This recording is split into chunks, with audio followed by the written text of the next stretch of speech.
রাসূল সাল্লাল্লাহু আলাইহি ওয়াসাল্লাম বলছে, জিবরিল কি ব্যাপার বলো? বলে, ইয়া রাসূলুল্লাহ, আমি সিদরাতুল মুনতাহা থেকে ফিরে আসছি। আল্লাহ রাব্বুল আলামিন জান্নাতের মধ্যে আজ কিছুক্ষণ আগে আলী ও ফাতেমার বিবাহটা আল্লাহ জান্নাতে পড়িয়ে দিলেন। বলুন, আবার খুতবা শুরু করলেন। বাবা জীবনেরা, ওই দিন থেকে খুতবা সানি খুতবা শুরু হয়। জোরে বলেন। এই জন্য সানি খুতবা শুরু হয়েছে। নবী বসেছেন, কেন বসেছেন? হুসেন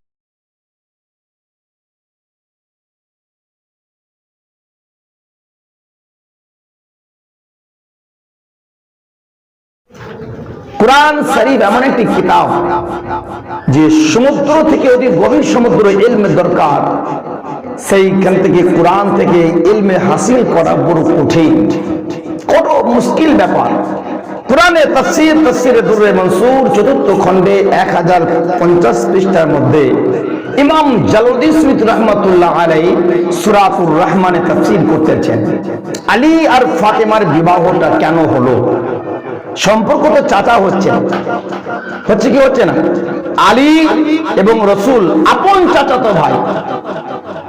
আলীর যে দাদা আব্দুল মুত্তালিব, আমার নবীরও দাদা আব্দুল মুত্তালিব, মানে অতএব আলী হচ্ছে আমার নবী সাল্লাল্লাহু আলাইহি সাল্লামের আপন চাচাতো ভাই, নিজের চাচার ছেলে, মানে চাচাতো ভাই হয়ে গেল। তো আলীর সঙ্গে ফাতেমার বিয়েটা আল্লাহ কেন দিলেন?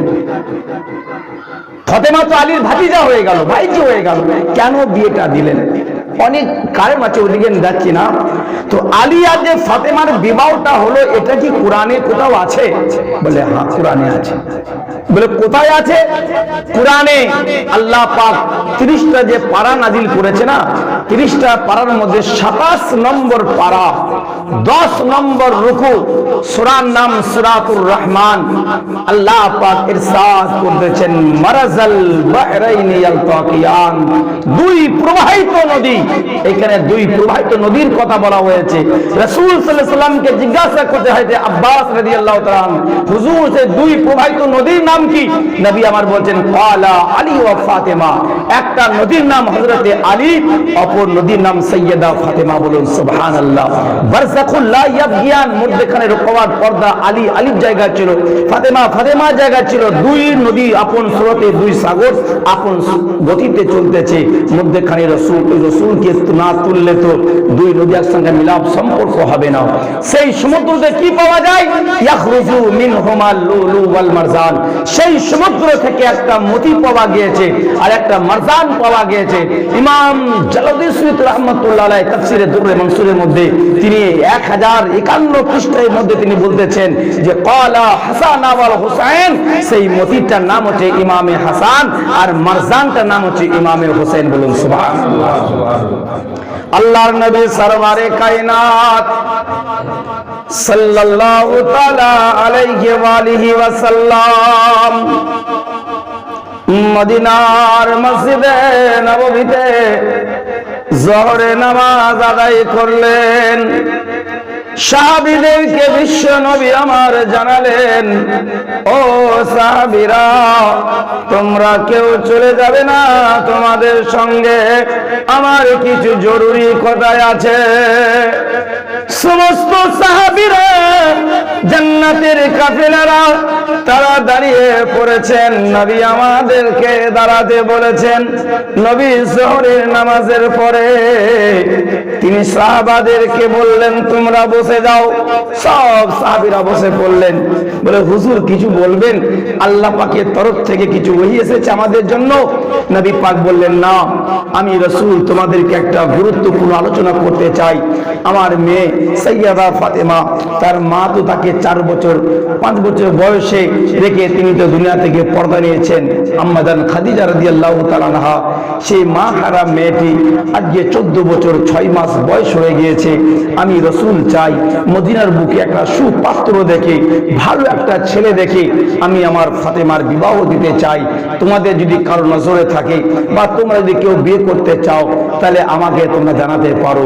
নবী আমার এলান করলেন, জোহরে নামাজের পর, জোহর থেকে থেকে আসর অবধি রাসূল সাল্লাল্লাহু আলাইহি ওয়াসাল্লাম যখন আসর ওয়াক্ত হয়ে গেল, হযরতে বিলালকে বলেন, বিলাল এবার আযান দিয়ে দাও। হযরতে বিলাল হাবশী রাদিয়াল্লাহু তাআলা আসরে আযান দিলেন। দেখা যাচ্ছে রাসূল সাল্লাল্লাহু আলাইহি ওয়াসাল্লামের কাছে আসরের নামাজের আগে অবধি 1000 পত্র জমা পড়েছে। বলুন সুবহানাল্লাহ। সব সাহাবীরা আলোচনা করতেছেন, হুজুর আপনি যদি বলেন, ঠিক আপনি যদি বিয়ে দেন ইনশাআল্লাহ আমি বিবাহ করব, হুজুর আপনি যদি বলেন আমি বিবাহ করব, এই ইত্যাদি সব তারা লিখেছেন। আল্লাহর নবী আমার বললেন, বিলাল আযান দিয়ে দাও। হযরতে বিলাল আযান দিয়ে দিলেন। জামাতের সময় হলো, হযরতে বিলাল ইকামা দিয়ে দিলেন। বিশ্ব নবী তাজদারে মদিনা ইমামুল আম্বিয়া নূরওয়ালা রাসূল আমার আসরের নামাজের জামাত পড়ালেন।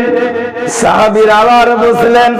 আমার বিশ্ব নবী আবার নতুন করে কথা শুরু করলেন, বলো তোমাদের মধ্যে কেউ আছো কিনা, তোমাদের মধ্যে কেউ আছো কিনা বলো, আমার ফাতেমার বিবাহের জন্য তোমাদের কাছে আমি প্রস্তাব রেখেছি। এমন সময়ে সাইয়্যিদিনা জিবরিল আলাইহিস সালাতু তাসলিম এসে পৌঁছালেন। ইয়া রাসূলুল্লাহ, ইয়া হাবিবাল্লাহ, নবী গো, আল্লাহ আপনাকে সালাম জানিয়েছেন, আল্লাহ আপনাকে সালাম দিয়ে পাঠিয়েছেন। আমার আল্লাহ তার হাবিবকে কতটা ভালোবাসেন, আল্লাহ জিবরিলকে পাঠাচ্ছে, ও জিবরিল যাও মদিনা শরীফে আমার সালাম খানা আমার হাবিব ও রাসূলকে জানিয়ে দাও, আমার নবীকে সালাম জানিয়ে দাও। জিবরিল বলে, ইয়া রাসূলুল্লাহ, আল্লাহ সালাম জানিয়েছেন এবং আমি জিবরিল আপনাকে সালাম জানাই, আপনি কবুল করেন। হুজুর আপনি কি নিয়ে আলোচনা করছেন? নবী পাক সাল্লাল্লাহু আলাইহি ওয়াসাল্লাম বলেন, জিবরিল তুমি এসেছো, ভালো হয়েছে, বসো। আমি আমার বিবি ফাতেমা জাহরার বিবাহ নিয়ে আলোচনা করছি, ভালো পাত্র দিতে বলছি। সাহাবাদের মধ্যে অনেক সাহাবা পত্র দিয়েছে ফাতেমাকে বিবাহ করার জন্য। দেখি যে আর 2-5 কেউ যদি কারো মনে থাকে, আমি তাদের মধ্যে থেকে যাকে পছন্দ করব আমি আমার আল্লাহকে জানাবো। আল্লাহ যেটা সিদ্ধান্ত নেবেন সেই সিদ্ধান্ত পরে আমি রাসূল রাজি। বলুন সুবহানাল্লাহ। আল্লাহ যেটা চাইবেন সেটা আমি মানবো, এই চিন্তা ভাবনা করছেন। জিবরিল আমিন বলে, ইয়া রাসূলুল্লাহ আপনি আর পাত্র দেখবেন না, এই কথাটা এইখানে সমাপ্ত করে দেন, এই কথা আর বলবেন না, আর পাত্র কথার ঘোষণা করবেন না। নবী আমার বলতেছেন, কি ব্যাপার জিবরিল, আমার ফাতেমার কি বিবাহ আল্লাহ দিতে বারণ করেছেন? বলে, হ্যাঁ ফাতেমার বিবাহ আল্লাহ দিতে বারণ করেছেন। তাহলে আমার ফাতেমা কি বিয়ে কোনোদিন হবে না?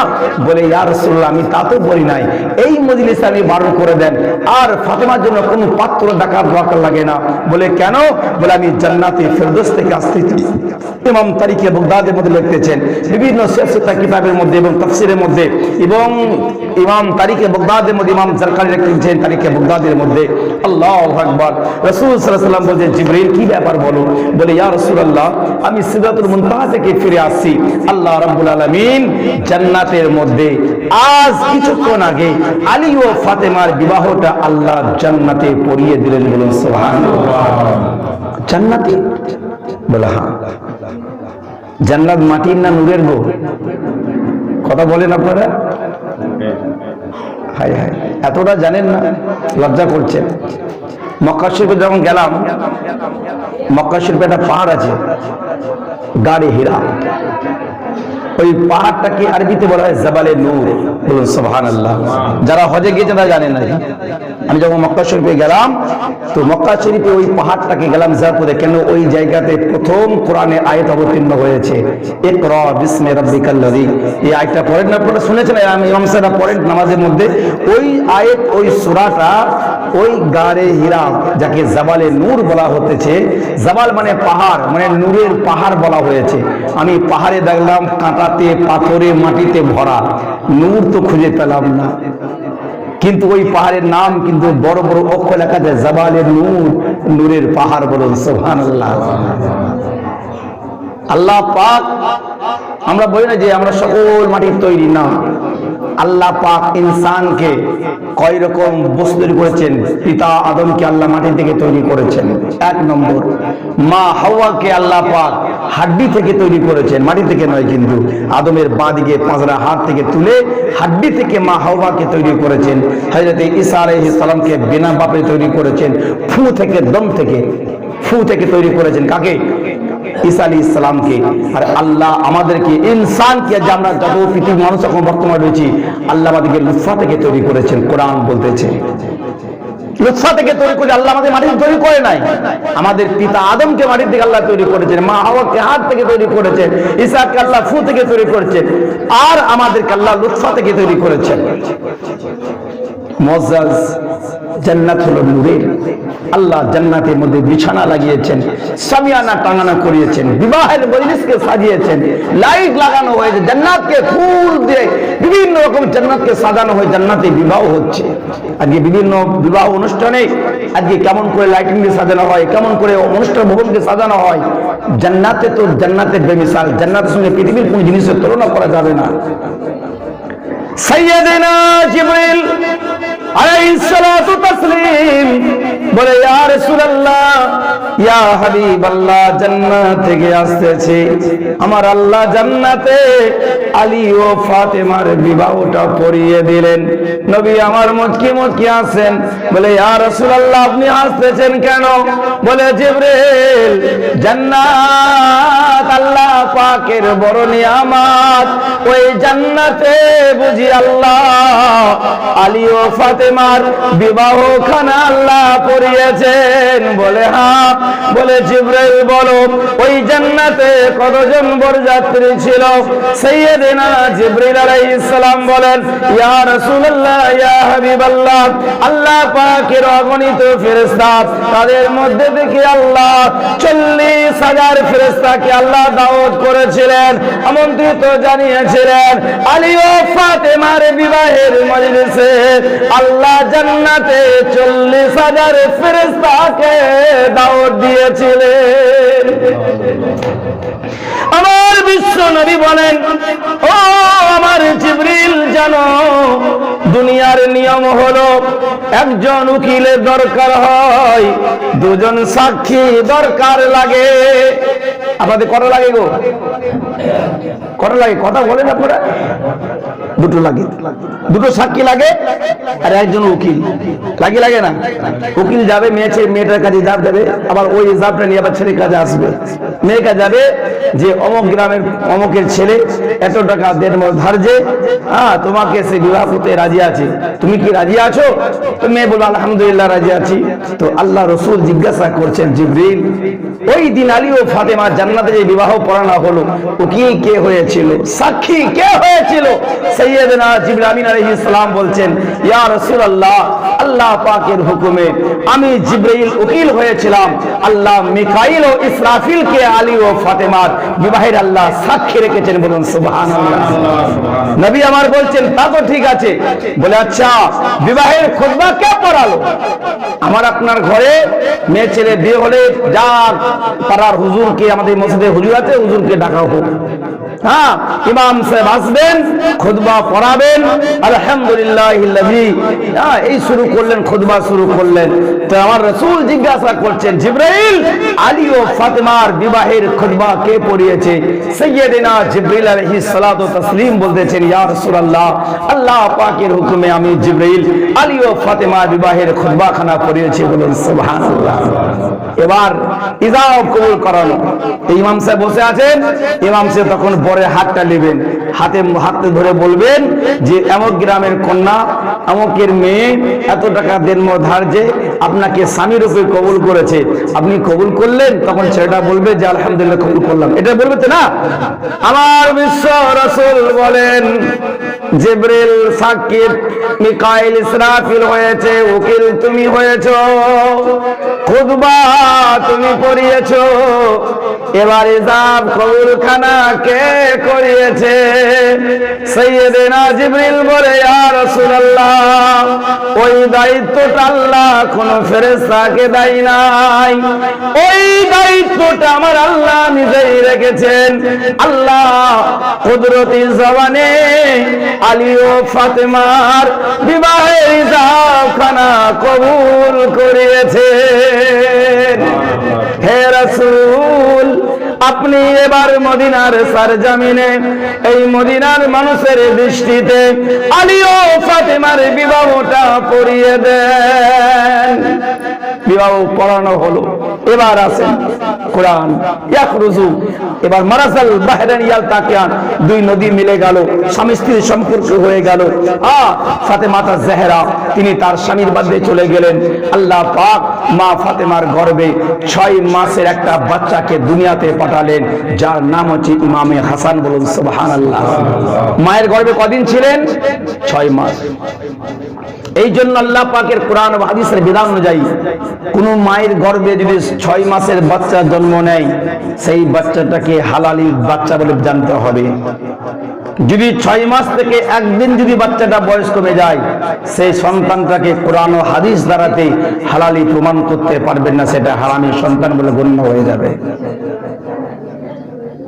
6 মাস বাচ্চা যদি মায়ের গর্ভে থেকে ভূমিষ্ঠ হয়, সেই বাচ্চাটা হালালি বলে গণ্য হবে।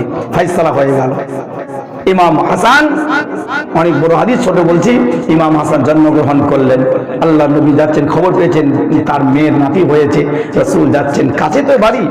যারা মদিনা শরীফ গিয়েছেন, যারা হজে গিয়েছেন জানবেন, বাবু সালাম মদিনা শরীফে 365টা গেট আছে। কত গেট আছে? 365টা গেট। ওই মসজিদের নববী শরীফে একসঙ্গে 50 লাখ মানুষ নামাজ পড়তে পারে। বলুন সুবহানাল্লাহ। 50 লাখ লোকে নামাজ জামাতে হয় একসঙ্গে মদিনা মসজিদের নববী শরীফে। এত বড় মসজিদ, 365টা গেট, চারিপাশে বাউন্ডারি, গোটা বাউন্ডারি মসজিদ হয়ে গেছে বলেন তো। 365 গেট, যেটা 1 নম্বর গেট বাবু সালাম যাকে বলা হয়। বাবু সালাম মানে ওই গেটে ঢুকলেই রসুলের রওজা আছে, বাবু সালাম বলা হচ্ছে ওই গেটে ঢোকার মাত্রই নবীকে আমাদের সালাম পেশ করতে হবে।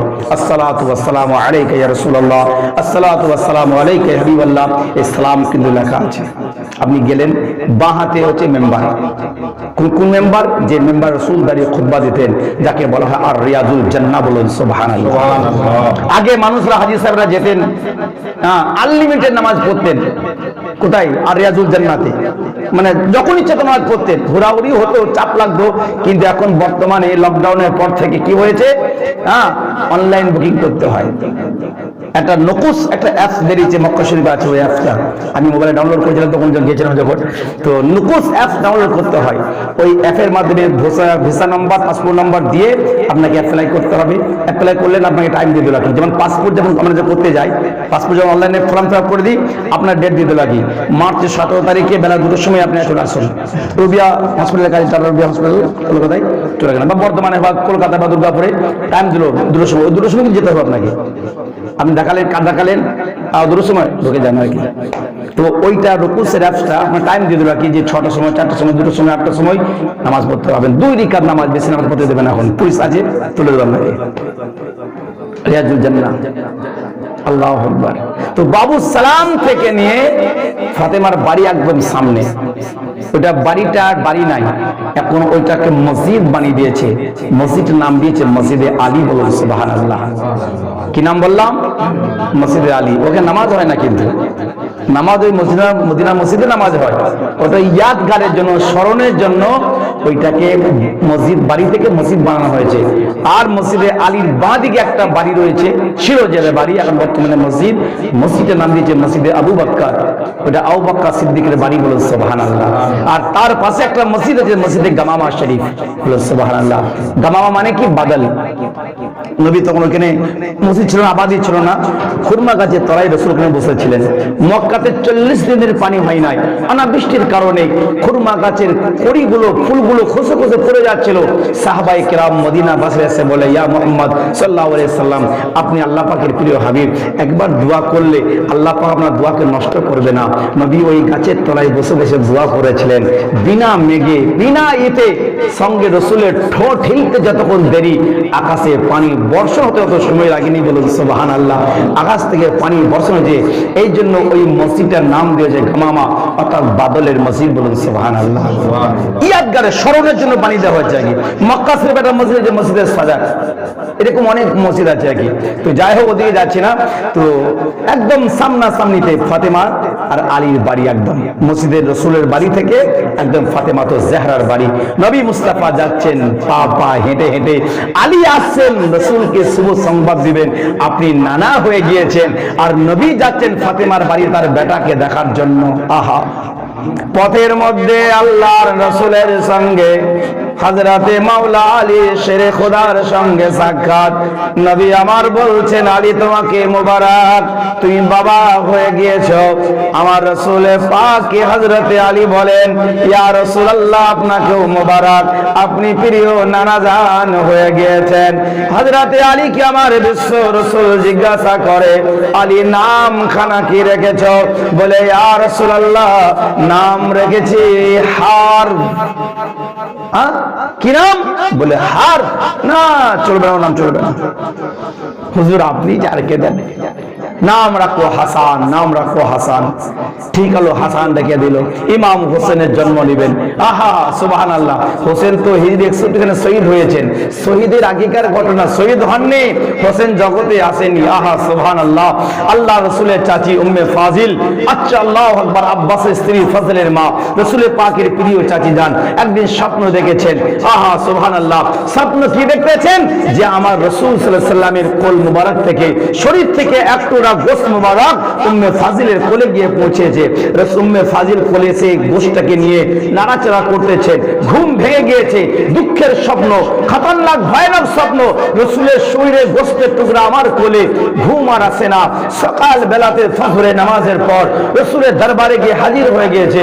আসসালাতু ওয়াসসালামু আলাইকা ইয়া রাসূলুল্লাহ, আসসালাতু ওয়াসসালামু আলাইকা ইয়া হাবিবাল্লাহ। রসুলকে সালাম দেওয়া হচ্ছে, রসুলকে সালাম পেশ করা হচ্ছে। নবী পাক বলে, চাচি যান কি ব্যাপার, আপনি সকাল সকাল এসেছেন কেন? বলে, ইয়া রাসূলুল্লাহ রাতের ঘুম আসে নাই, রাতে ঘুমাতে পারি নাই, এমন একটা খারাপ স্বপ্ন দেখেছি। নবী আমার বললে, কি খারাপ স্বপ্ন দেখেছেন চাচি? বলে, হুজুর আমি ঘুমিয়েছিলাম, দেখলাম আপনার শরীর থেকে এক টুকরা গোশত আমার কোলের মধ্যে আসলো, আমার ভয় আর ঘুম আসে নাই। নবী বলেন, মারহাবা, বাহ বাহ বাহ, ভালো স্বপ্ন দেখেছো। বলে, ইয়া রাসূলুল্লাহ এত বড় দুঃখের স্বপ্ন, আপনার শরীরে এক টুকরা রক্তের মাংস আমার কোলের মধ্যে আসলো, আপনি বলতেন ভালো স্বপ্ন।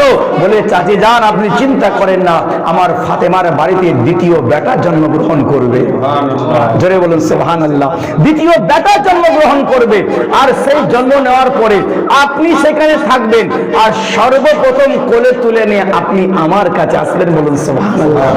1 বছরের মধ্যে ইমাম হোসেন জন্ম নিলেন।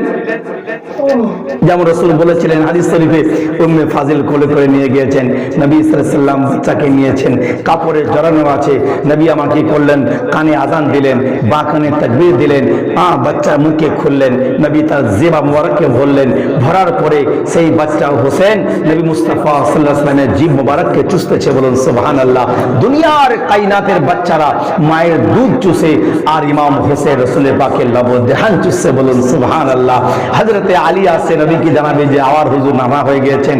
আবার মসজিদে নববীতে এসে বলে, হুজুর আপনি তো নানা হয়ে গেলেন দ্বিতীয়বার। আমার রাসূল বলছে, আলী তুমি দ্বিতীয়বার বাবা হয়ে গেলে। বলে, আলী নাম কি রেখেছে? বলে, হুজুর সেই নামটা আবার রেখেছি। কোন নামটা গো? বলে, সে হার। হযরতে আলীকে রাসূল বলতেছেন, না সে নাম রাখা চলবে না, নাম রাখো হুসাইন। হযরতে আলী বলে, ইয়া রাসূলুল্লাহ যেটাই আপনার সিদ্ধান্ত সেটাই আল্লাহ পাকের সিদ্ধান্ত, এর উপরে কোনো কলম চলবে না, নাম রাখা হবে হোসেন। কিন্তু ইয়া রাসূলুল্লাহ আপনার কাছে আমার একটা জানার বিষয় হলো, হুজুর যদি হারব রাখতাম কোনো কি ক্ষতি হতো? বিশ্বনবী আমার বললেন, না তবে ইয়া রাসূলুল্লাহ এই নাম তো আমি কখনো শুনি নাই। হাসান আর হুসাইনের নাম মদিনার মক্কার জিন্দেগিতে কারো শুনি নাই। ইয়া রাসূলুল্লাহ এই নামটা আপনি কোথায় পেলেন? আমার আপনার প্রিয়তম রাসূল রাসূল বলেন, ও আমার আলী জানো, আমি যখন মিরাজে গিয়েছিলাম, আল্লাহ পাক যখন জান্নাতে ভ্রমণ করাতেছিলেন, জান্নাতের ফুলের বাগানে একখানা ফুলের গাছ ছিল, যে গাছের মধ্যে মাত্র 2টি ফুল ছিল, আর ফুল ছিল না। আমি আমার আল্লাহকে জিজ্ঞাসা করলাম, এত সুন্দর ফুলের গাছ, 2খানা ফুল আর কোনো ফুল নাই। আমার আল্লাহকে বললাম, আল্লাহ এই ফুল দুটোর নাম কি? আমার আল্লাহ বললেন, নবী গো, এই ফুলের নাম হাসান আর হুসাইন। আমার বিশ্ব নবী বলেন, ইয়া আল্লাহ, হাসান আর হুসাইন নামটা কেন বড় পেয়ারা নাম?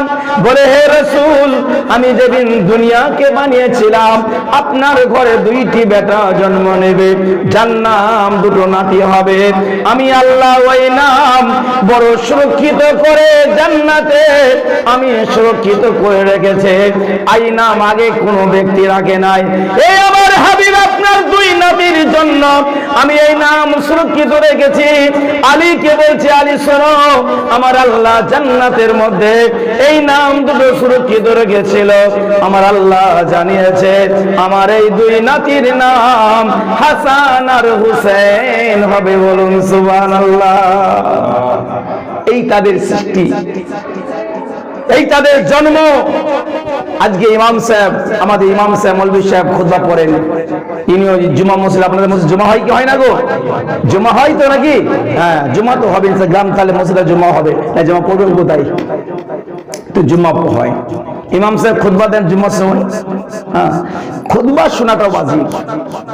খুতবা শোনাটা কি ওয়াজিব। যদি খুতবা শুরু হয়ে যায়, আপনি আর সুন্নত পড়তে পাবেন না, দাঁড়িয়ে যেতে হবে নাকি? কেন? সুন্নতের থেকে গুরুত্ব হচ্ছে ওয়াজিবের।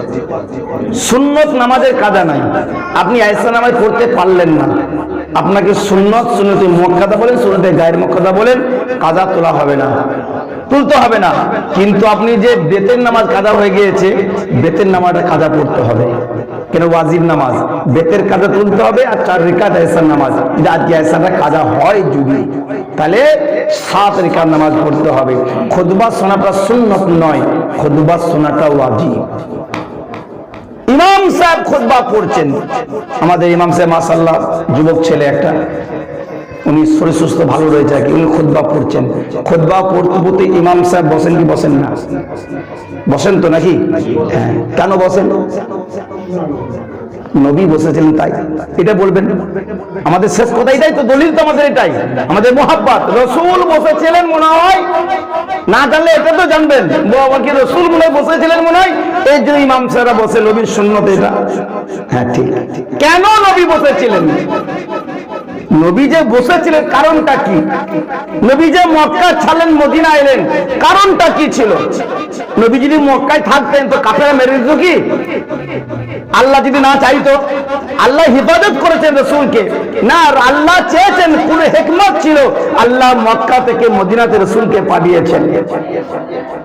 তাহলে এই যে ব্যাপারটা, রাসূল কেন বসলেন, এটা তো সুন্নাত, সহজে বলে দিলাম বা সহজে শুনে নিলাম, মেনে নিলেন। কিন্তু রাসূল কেন বসেছেন এটা জানতে হবে। একদিন আল্লাহর নবী জুম্মার সময় খুতবা পড়ছেন, খুতবা পড়ছেন। খুতবা মানে বাংলাতে বলা হয় ভাষণ, আরবিতে বলা হয় খুতবা, বাংলাতে বলা হয় ভাষণ, ইংরেজিতে বলছে লেকচার। রাসূল সাল্লাল্লাহু আলাইহি ওয়াসাল্লাম মসজিদে নববী শরীফে বক্তব্য রাখতেন। বক্তব্য, ভাষণ যেটাকে বলে নাকি, দূর দূরান্তর থেকে, তখন কিন্তু একটা জুম্মার মসজিদ, মসজিদে নববী শরীফ, দূর দূরান্তর থেকে মানুষরা 10, 20, 50 কিলোমিটার দূর থেকে তারা আসতো নামাজে, জুম্মা নামাজ পড়তে। আর জুম্মার দিনে আল্লাহর নবী ইসলামের ল, ইসলামের আইনগুলো পেশ করতেন। এই ইসলামের বিধান আল্লাহর তরফ থেকে এসেছে, বলুন সুবহানাল্লাহ।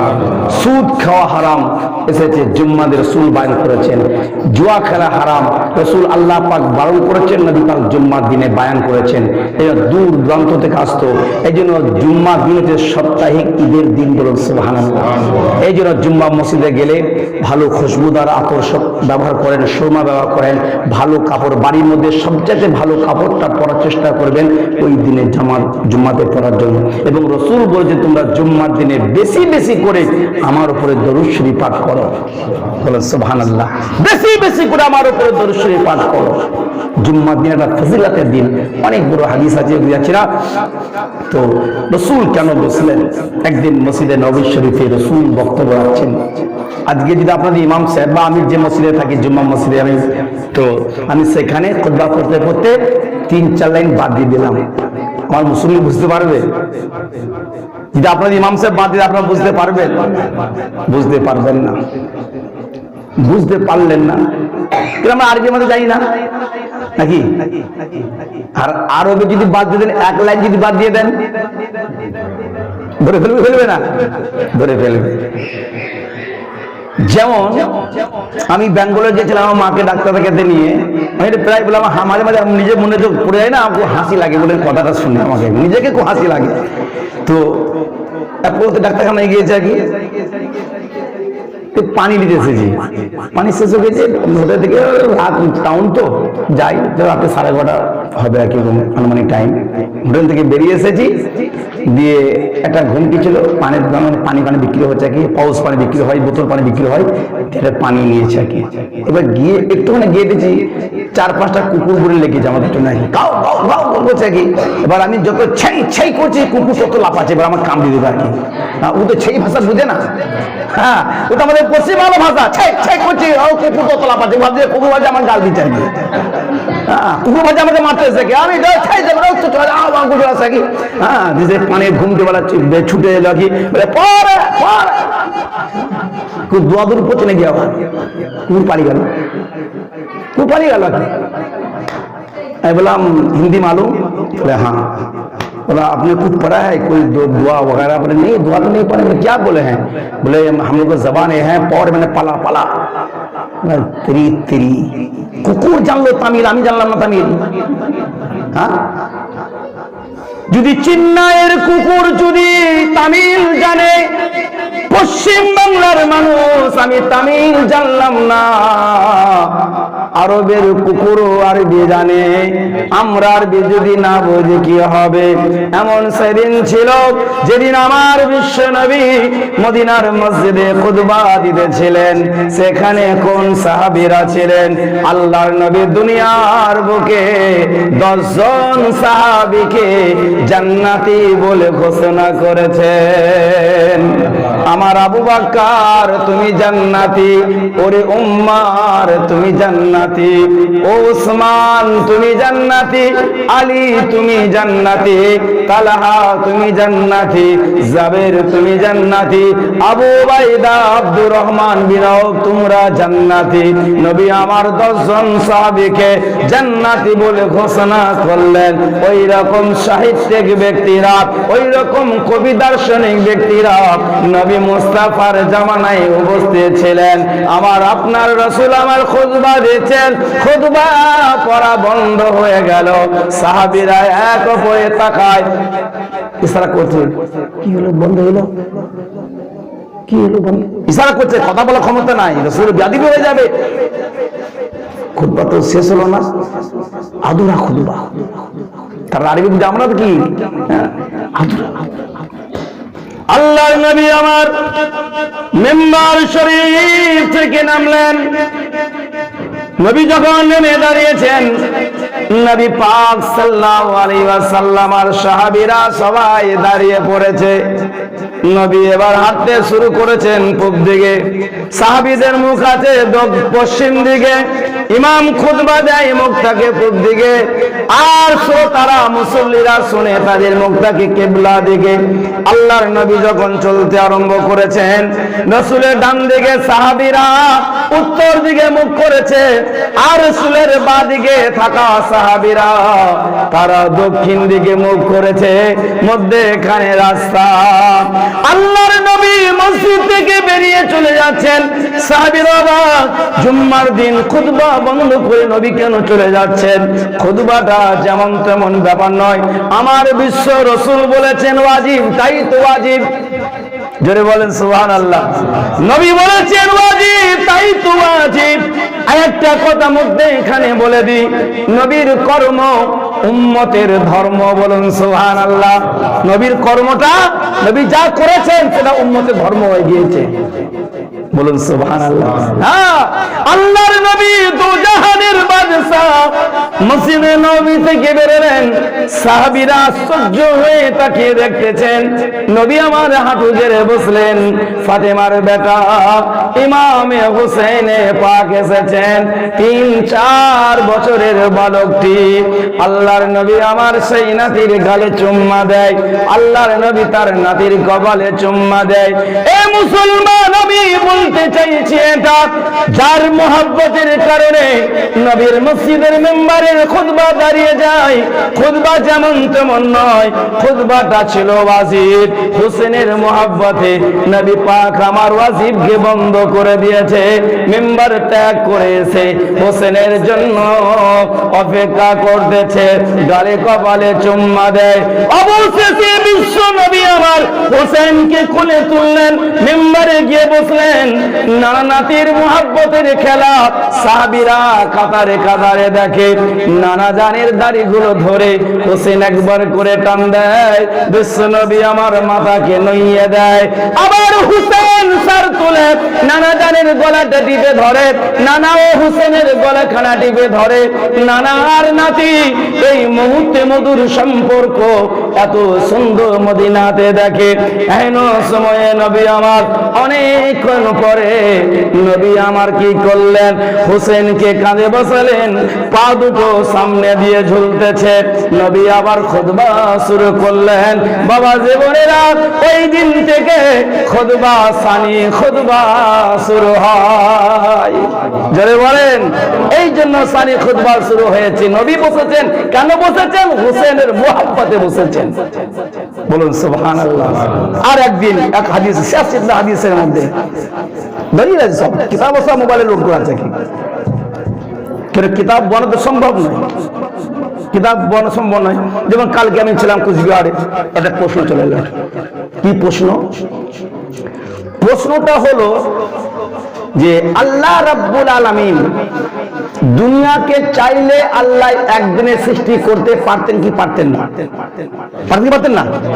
আল্লাহ 6 দিন কেন নিলেন?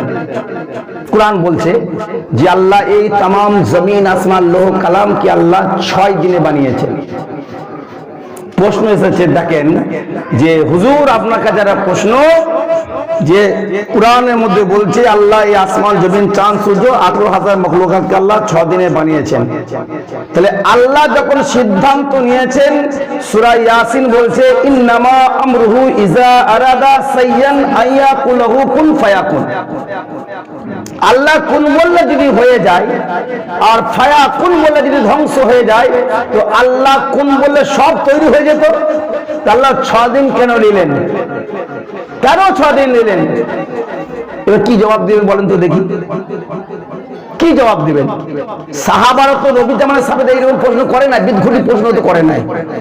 এ প্রশ্ন আলাদা ব্যাপার আর কি। আবার একটা 3টে প্রশ্ন করে একই কাগজে, হুজুর জোহরে আসরে নামাজ, হ্যাঁ বাতিনি নামাজ কেন? কেন সূরা জোরে জোরে কেন পড়া হয় না? এইরকম প্রশ্ন। আমি বললাম, ভাই যে প্রশ্ন করে দেখি তিনি কে, চেহারা, মুখে দাড়িও নাই, সুন্নতে রসুল নাই, প্যান্ট শার্ট পরে নামাজ পড়ো, বলছে নামাজ পড়তে পারি না জি। প্রশ্ন করতে এসে যায়, এখন নামাজের তরিকা জানে না। আল্লাহ পাকের ইচ্ছা, আল্লাহর উপরে কারো মন্তব্য চলবে? কি বলেন আপনারা? আল্লাহ 6 দিন কি আল্লাহ যদি বলে 600 বছর আমি তৈরি করব, কারো কিছু বলার ছিল? আল্লাহর কোরআন বলছে ইন্নাল্লাহা আলা কুল্লি শাইইন কাদির, আল্লাহ সমস্ত ক্ষমতার উপর ক্ষমতাশীল। আল্লাহর উপরে কারো ক্ষমতাই চলবে না।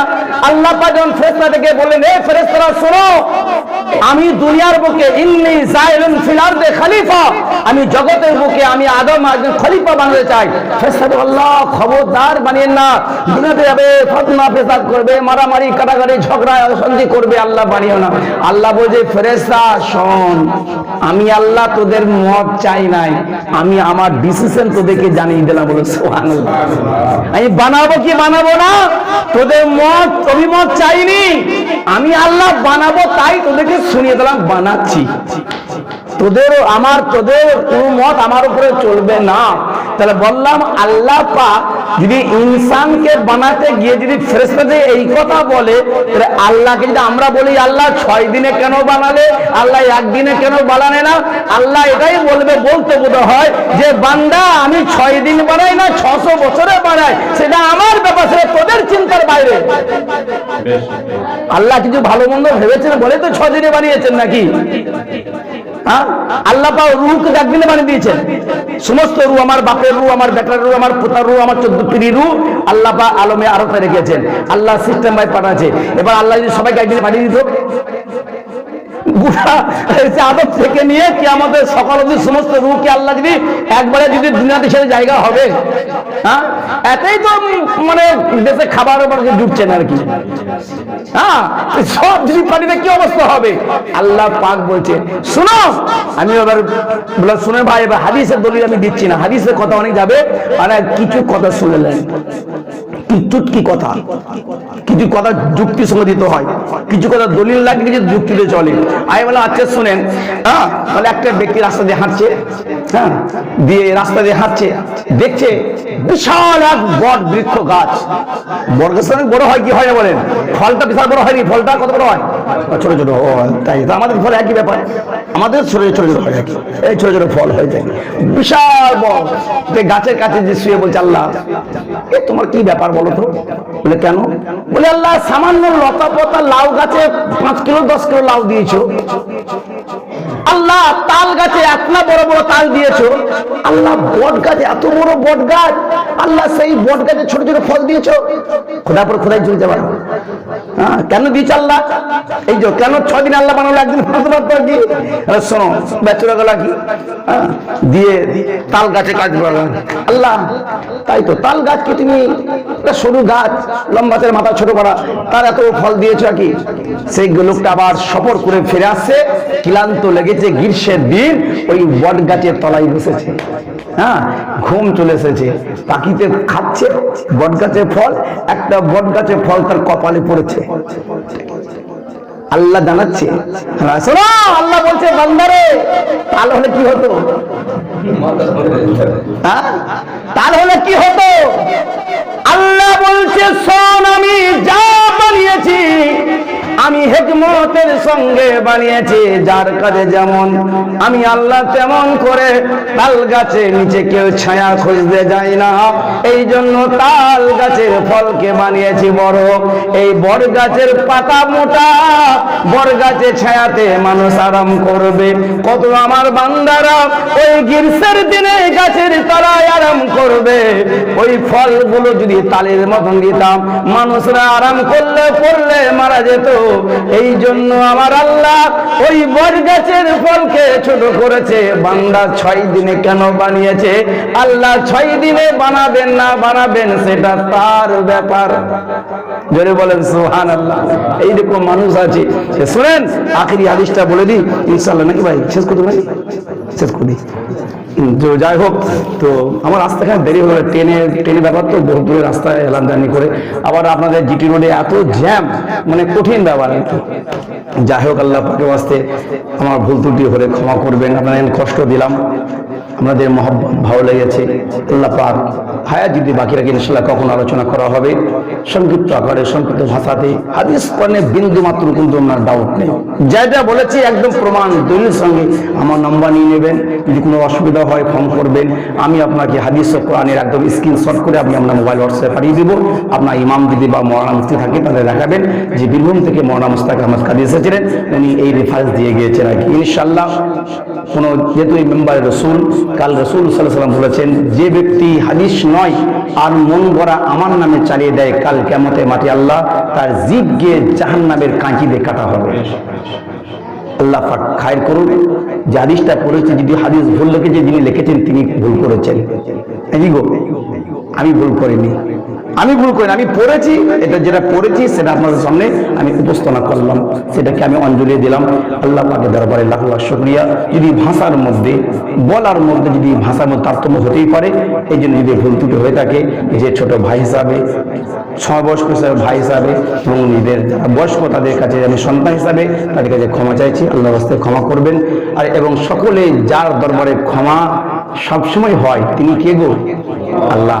তা প্রাণ খুলে, জান খুলে এবার সাদেক দিলে তওবা করলেন, আস্তাগফিরুল্লাহ রাব্বি মিন কুল্লি যামবি ওয়া তুবু ইলাইহি, লা ইলাহা ইল্লাল্লাহ মুহাম্মাদুর রাসূলুল্লাহ সাল্লাল্লাহু আলাইহি ওয়াসাল্লাম। ইয়া নবী সালাম